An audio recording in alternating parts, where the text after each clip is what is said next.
Hello and welcome to the Music Survival Guide, the independent musician's guide on how to survive the music industry. My name is Phil, a mixing engineer.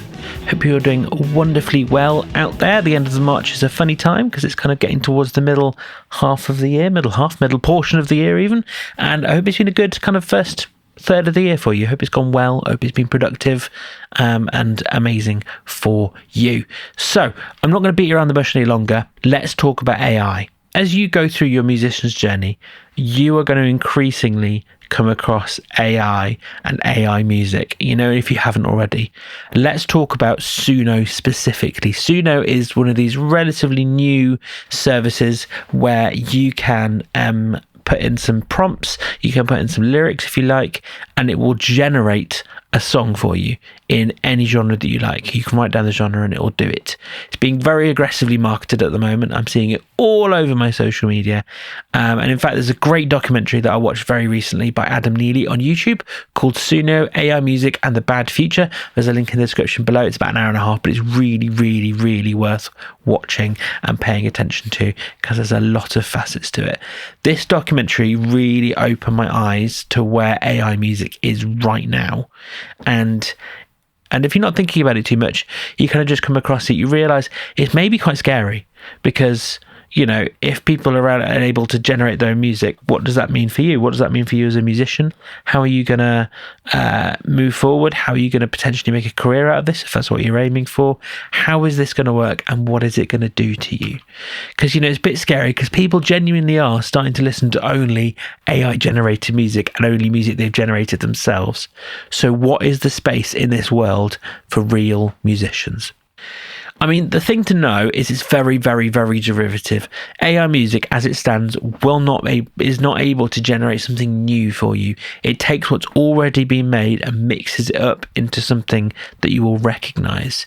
So that is the kind of first thing to say. There's a bow in your cap there. If you're doing something unique, if you're doing something different, AI currently, I've got to say currently because I don't know what's going to happen in the future, currently is kind of quite away from you as an artist. But for everyone else, it's kind of coming for us. So you need to be careful and wise about what's happening and know what you can do to help yourself as a band, as an artist. Firstly, this is the most important thing, I think. Don't let it be an excuse for laziness. AI is wonderful at many, many things. Don't get me wrong. If you want to spell check something, for example, wonderful. If you want to help you write kind of like an application for a job or something, amazing. It's going to help you there in many ways, as long as you humanize it, of course. But don't let it be an excuse for laziness in your creative cycle, in your creative work. For example, if you're writing lyrics and you get stuck, it could be too easy to go to AI and go, what should the next line of this song be? Can you suggest some rhymes for this particular word? That kind of thing. Don't allow yourself to do it. Creativity and exercising the muscle of creativity is as much about allowing yourself to be stuck and frustrated and have days where it doesn't work, as much as days where it works really well and really easily. And when you're like, I'm a creative genius, I can just write songs, in 15 minutes, it just works for me. That kind of thing does happen, but that only comes from days of frustration and days of annoyance and disappointment. You need to have both of those. And if you allow your brain to not kind of get stuck, if you allow your brain to not kind of mull over creatively what you're going to do next, you're not exercising that creative muscle and your brain is just not going to get better at that, and you're probably going to get worse at that. It's a funny thing that the more these kind of technologies come along, the less people have to think for themselves. And I genuinely think that's actually quite a dangerous thing. You need to be able to think for yourself. Your brain needs to carry on working because that way you can really assess, let's say in the real world, you can assess information. You can work out if someone's lying to you, for example. You can work out if something's true or not. That kind of thing is really important. And it all comes from using your brain for yourself. And it all comes from, again, in this case, creativity, making sure you're using your creativity for yourself. You need to make sure that what you're doing is from your brain. And also, of course, if you want to collaborate, don't collaborate with AI, collaborate with real people. You will bounce off each other. You will work together as a team. If you write songs as a band, you will know this. You know what it's like to bring your idea and then someone will go, hey, what about this? And it just goes off in a whole nother direction. And it's even more amazing than you could have thought of yourself. If you collaborate with AI, fine, but that will mean that you get something that's very derivative, something that's definitely been done before. And that's not necessarily what you want to do as a musician. You need to make sure where your line on this kind of stuff is. My line is very, very clear. If I want to, as I said, do something like spell checking or something like that, fine. AI, wonderful, does the job. If I want to do some research into something, if I want to think through practically, a mixing problem, for example, that I've got, I'm not going to go to AI for that. I'm going to mull it over. I'm going to spend time thinking about it. When you're kind of in bed at night and you kind of just have this sudden thought of, oh, what about this? What about that? That kind of thing is really important. I think the more you use AI, the less that kind of thing will or could happen. So don't let it happen to you.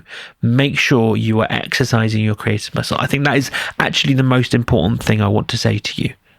Secondly, what should we do as a music community? How can we react to this in a way that's helpful and in a way that's positive?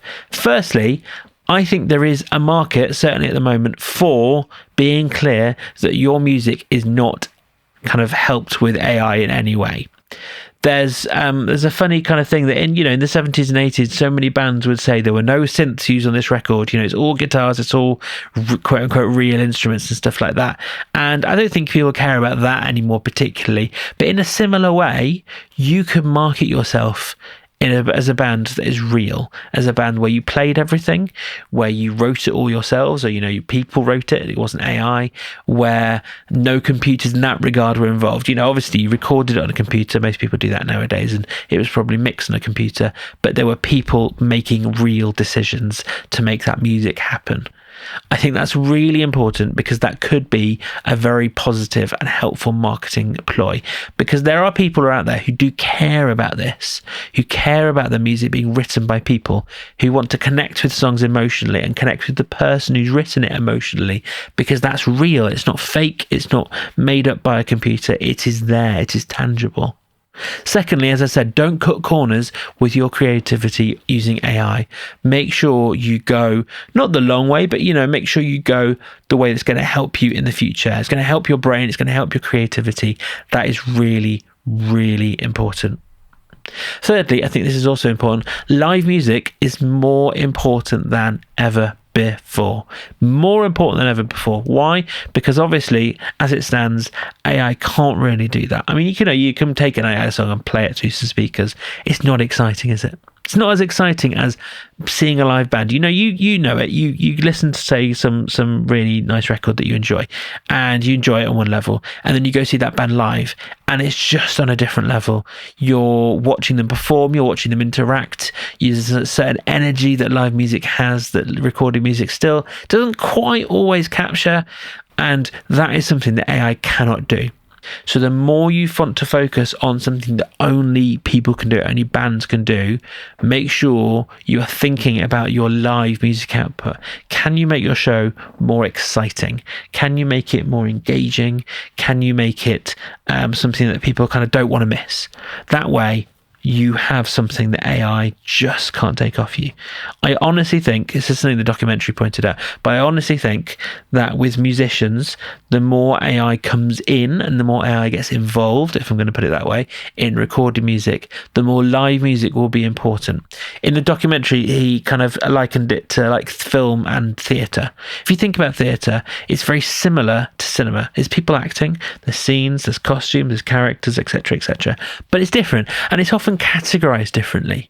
If you think about it, where in a live theatre performance, there's a certain way of kind of engaging with the material that's different to a theatre experience. The theatre is obviously very enhanced. There's lots of CGI and things like that make it kind of more real than real, where a theatre is real. And I think that genuinely could be a difference between recorded music and live music. The more AI gets involved, you need to think about it that way. What is your unique live offer, your unique live proposition that you can bring?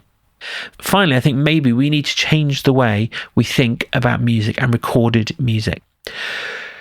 there's obviously been an increasing drive towards perfection in the studio.